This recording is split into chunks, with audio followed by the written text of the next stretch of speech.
Get behind me. Uh-oh. Come on! Quit screwing around. Oh no. Yeah, we're having fun, right? No.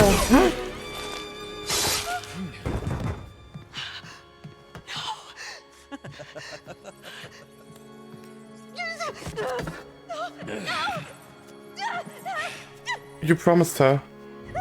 Aloy! She can't do it. She promised. Finally. Tilda, get Gaia and Hephaestus ready for transport. Tilda! I failed. Hush. All is not lost. Tilda! What the hell are you doing? Stop her! I can't even see her.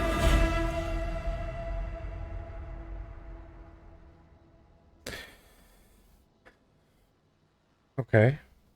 Oh. Poor Val.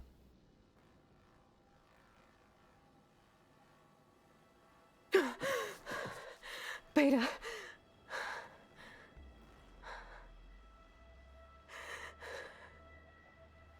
Farrell.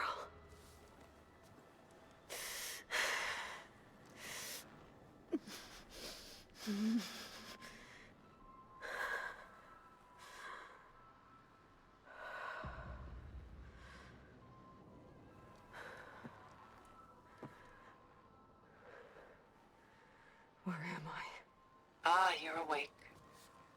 You took quite a hit when Gerard attacked you. I imagine you must still be in a great deal of pain. I can assure you that we are safe. The others can't detect us here. You mean the other Zeniths? You must be Tilda. I wasn't sure if Beta would have told you about me. Where is she? Alive. And while she isn't where she wants to be, not in urgent danger. We must discuss how to get her back, of course, after you've shaken off the cobwebs. When you're ready, take the stairs down the hall and come see me. In the meantime, I'll make breakfast. Breakfast. Okay.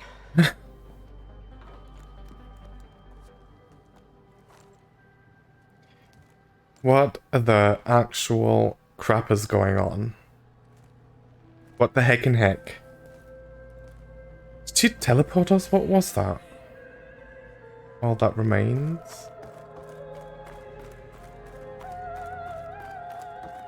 What was all this for? Some kind of survival bunker? Oh. What is this? Just a few favorites from my collection. Rescued and stored here just before I went off-world. Take a look, if you like. I'm curious to hear your impressions. Okay, we'll have a look. My friend is dead. Beta and Gaia are gone, and you want me to look at old paintings? Don't be so quick to dismiss the comfort we can find in art, or the insight we might gain. My favorite pairing on the left is Woman Reading a Letter by Vermeer, a true master.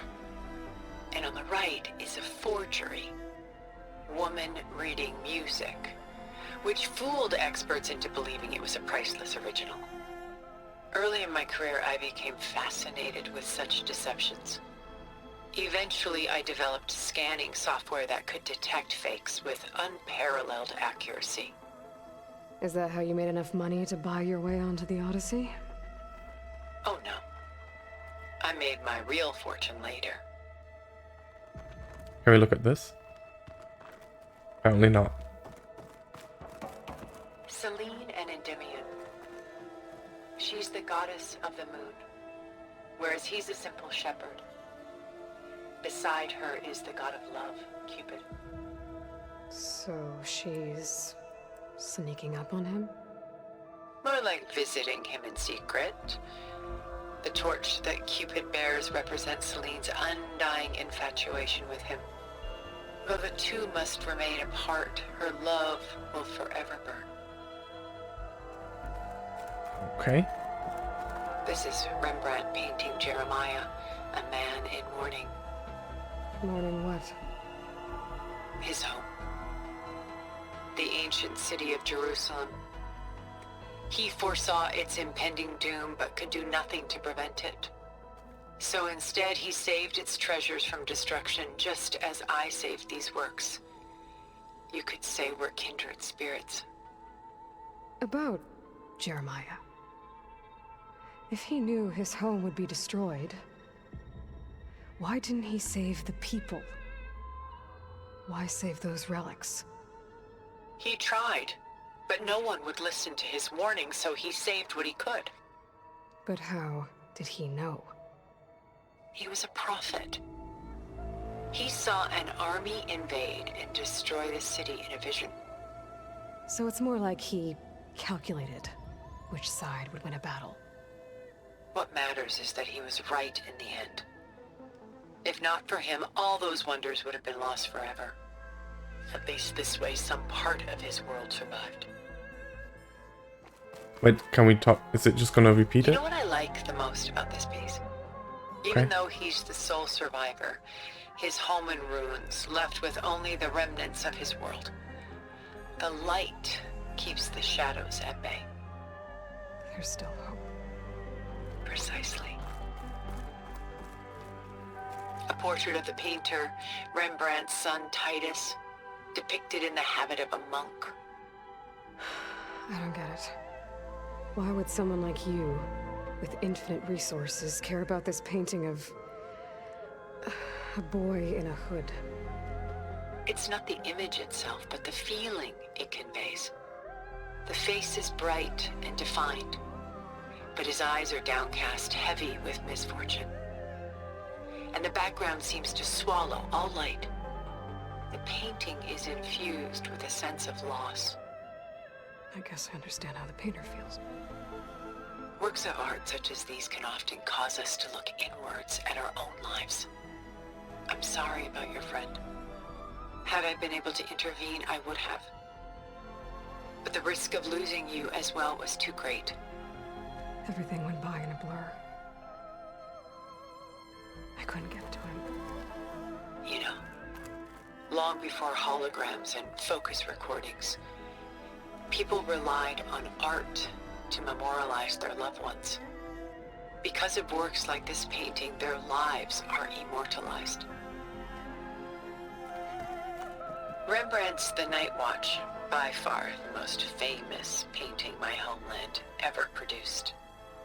It was commissioned to honor a militia made up of influential citizens. I guess you must have been an influential citizen. In my day. But not as influential as you've been in this new world. The militia. They look disorganized. Where others painted such scenes in a stiff and stationary manner, Rembrandt chose to show them in action, preparing to march. He wanted them to feel alive. You can almost hear the commotion. Who's the girl in the painting? She's a strange one, isn't she? Bathed in light, though no one is paying attention to her. Many believe she's a symbol of the militia. A physical manifestation of their spirit, if you will. But she's not real? What's real in a painting? She's meant to represent the militia's virtue and victory. But I like to think they underestimate her. She looks as if she's seen something. What does she know? What secrets does she keep? And this is actually kind of really well done. The Gust, by Willem van de Velde, the most famous of his many maritime paintings. A ship crossing into the unknown. I guess you're familiar with that. Indeed, which is why I appreciate this composition in particular. Though waves and wind threaten to destroy the ship, it perseveres, clinging to the light even as darkness closes in all around it. Where is the ship going? To a faraway land, most likely. My ancestors used ships like these to explore the world, sometimes at great cost. What were they looking for? Anything of value. They were traders willing to face unknown dangers to make their fortunes. But no matter how far they went, they always turned their sails home.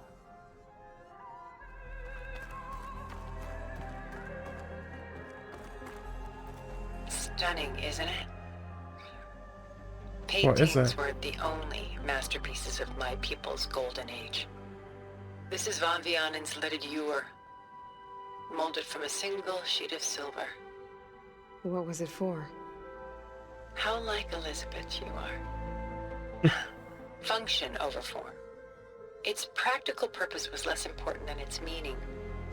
Von Vianen created it in honor of his late brother, who himself was a famous silversmith. A memorial. Yes. Such beauty from sorrow. If this ewer was a memorial, how did you end up with it? As the Pharaoh swarm closed in, my homeland's greatest museum gave it to me, along with many other works, in the hope that I could preserve them. A masterpiece like this was too important to lose to history. I even considered bringing it with me off-world to ensure its safety. Why didn't you? I took a calculated risk.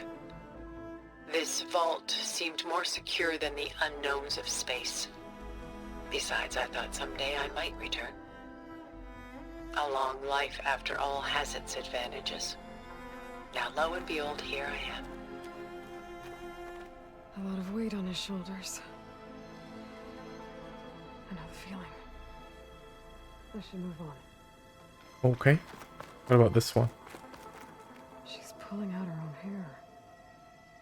Out of madness, out of grief. It's hard to watch her suffer. Well, that was really interesting. I like that.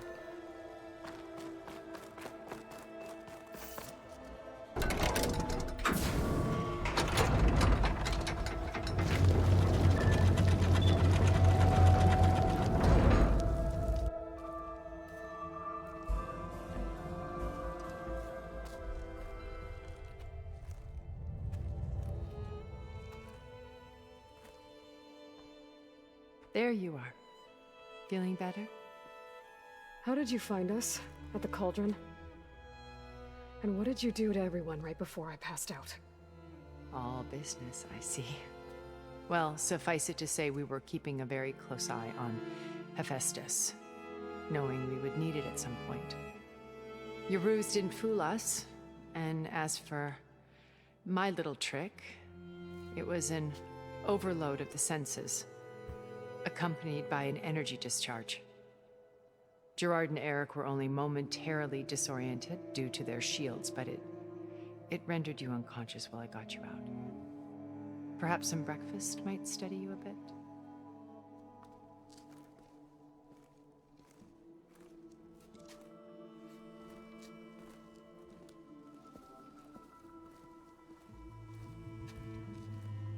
This was your house. The one you recreated for Beta, in the data channel you shared. How perceptive of you. Please, this way. After everything your people have done, you think I'm just gonna sit down and have a chat with you? They're not my people. They never were, and especially not now. You shot off into space with them, and lived with them for 1,000 years before coming back. So what made you suddenly turn on them? Quite simply, this. The focus. My old focus. You repaired it? But that means you've seen. Incredible things.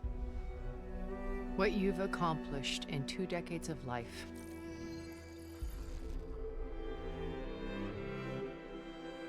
A 1,000 years at my back and I haven't even come close.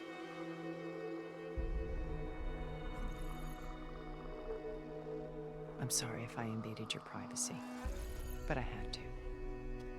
In order to understand, to be enlightened. You truly are Elizabeth's blood. With her drive, her sense of mission,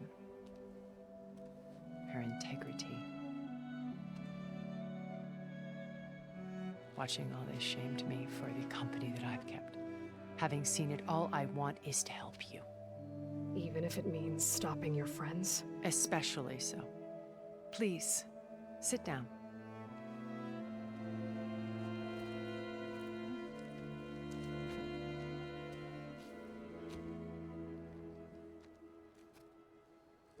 There.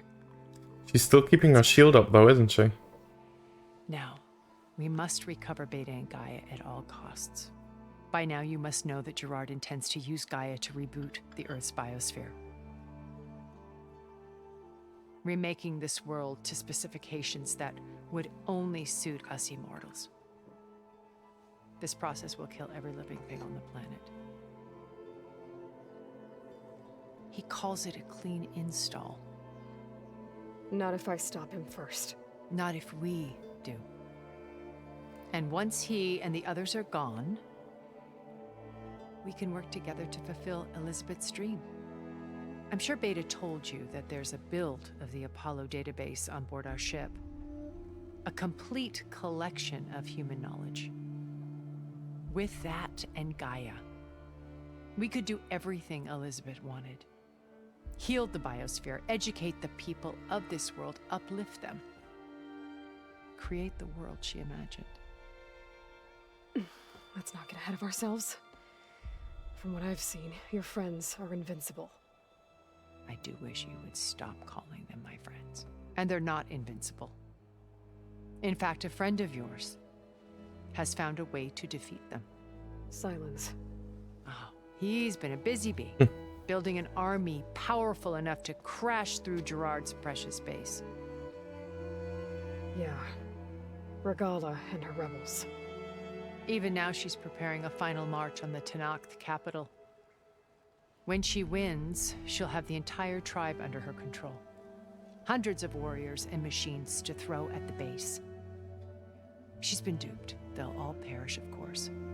But it should be enough to break Gerard's defenses and allow Silence to kill him. Along with all the others. Using the new weapon he's developed. Yes, he's found a way to circumvent our shields. Truly an exceptional man. He's planned for everything. Except you and me. You see, while his army is battering down Gerard's doors, you and I will sneak in through a back way. One that only I know about. While Silence and my friends are busy battling each other, we'll take back Beta and Gaia. I told you I want to help you. I mean it.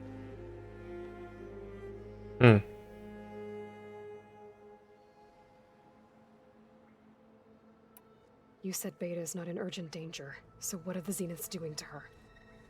Putting her to work. Merging Hephaestus with Gaia. A difficult, time-consuming task, as I'm sure you know. They will compel her if need be. But her life is not in danger. She's the only one who can do it. Because you people made her to be nothing but a tool. Gerard's idea, not mine. They always viewed me with suspicion when I attempted any form of kindness towards her. That's why I created the data channel.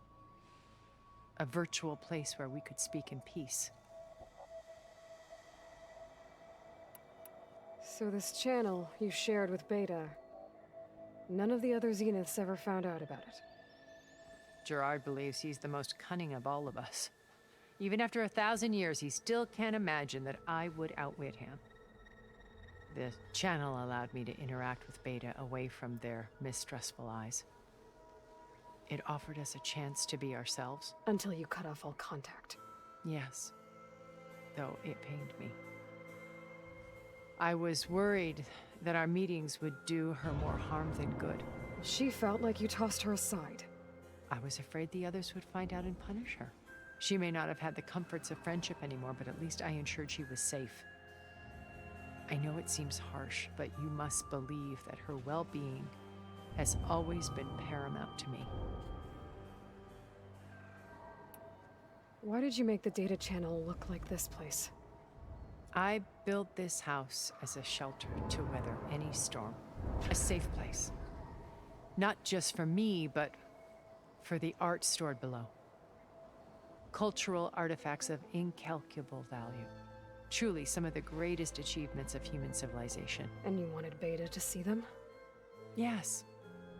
Her upbringing was so cold and technical.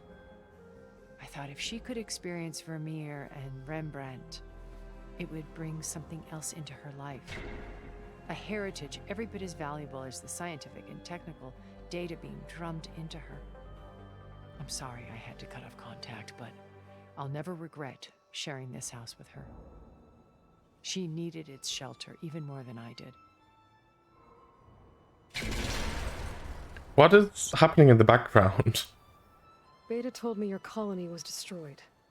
That you came back to Earth because you had nowhere else to go. It's true.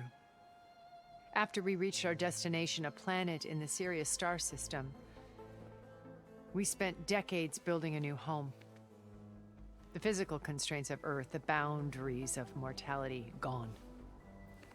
To think of what we could have done with it. It might have been a utopia. Instead, we stagnated, absorbed in effortless comforts and virtual realities. It took a cataclysm to finally yank us out of our stupor. What happened? A massive geological event. We knew of instabilities in the planet core, but we underestimated them. By the time the collapse was upon us, it was too late to stop it. Only a few of us made it to the ship in time. We set course for Earth, the only safe harbor left to us. Which you decided to make unsafe for anyone else. Not me. Gerard. He believes it's better to wipe the canvas clean than work around the smudges. No more primitive tribes, no more combat machines, only a blank slate to do with as he pleases. But we will stop him. All we have to do is get into that base.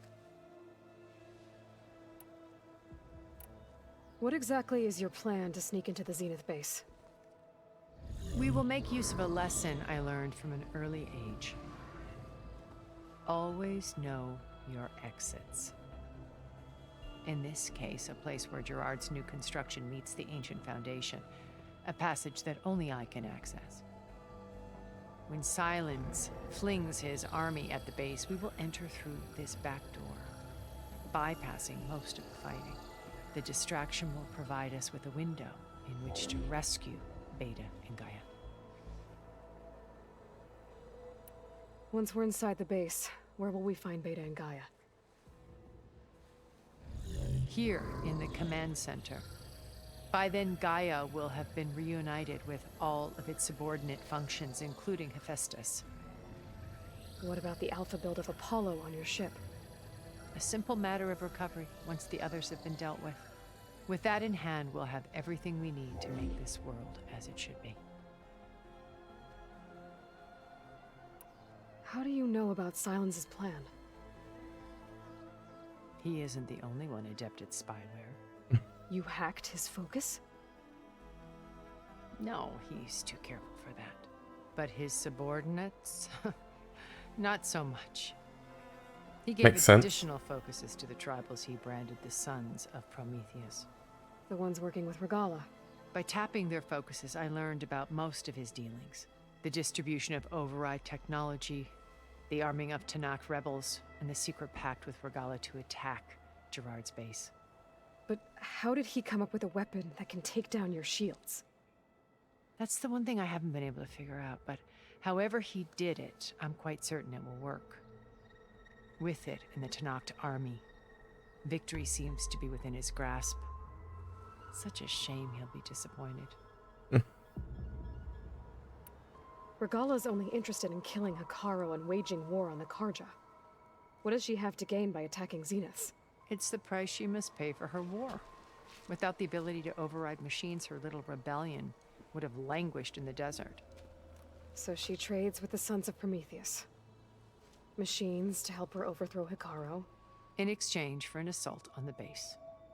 Pride has deluded her into thinking she can actually survive such a battle. And all without ever knowing who the Sons of Prometheus really answer to. Yet for all of Silence's brilliance, still he underestimates you. That blind spot is what will allow us to take Beta and Gaia right out from under him. While hundreds of Tenakth are cut down outside. Hmm. So you knew Elizabeth. What was she like? Liz was everything she was. I see in you. And more.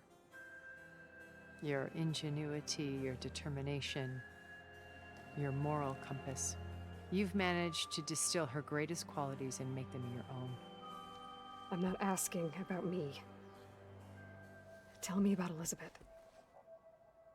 What was she really like? The honest answer is that I don't actually know. For all the time that I spent with her, she always kept a part of herself locked away. It was like that from the moment we met.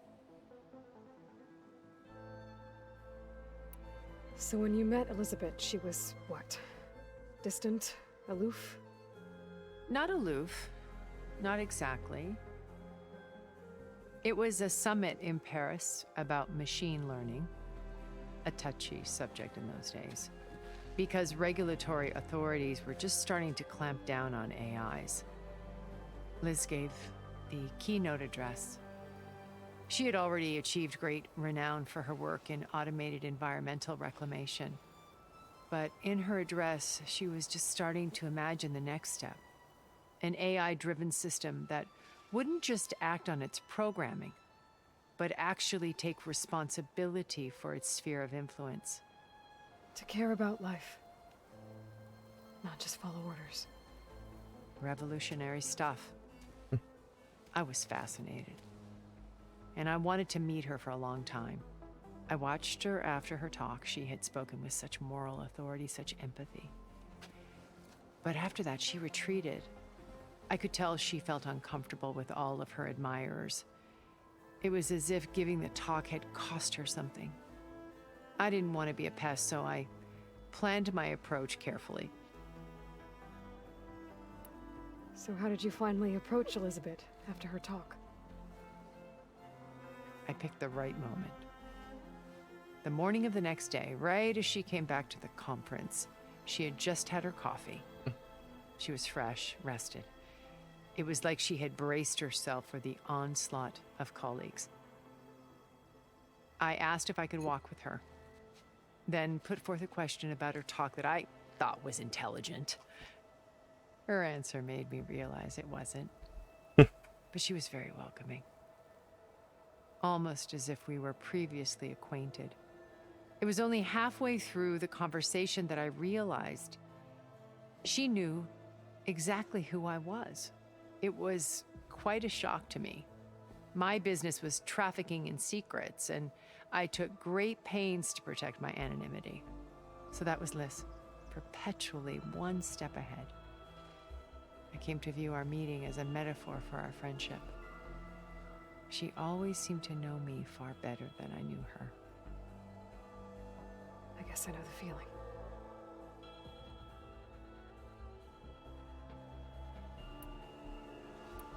My old focus.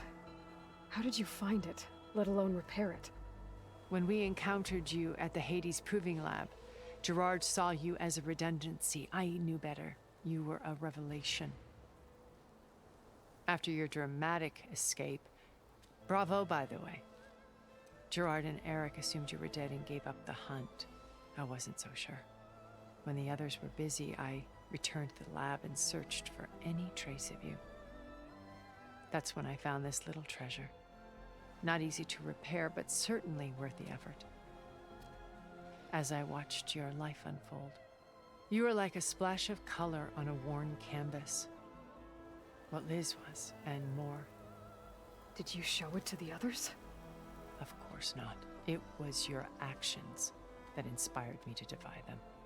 It's worth noting that if I hadn't found it and watched its contents, I wouldn't have known to save you at the cauldron.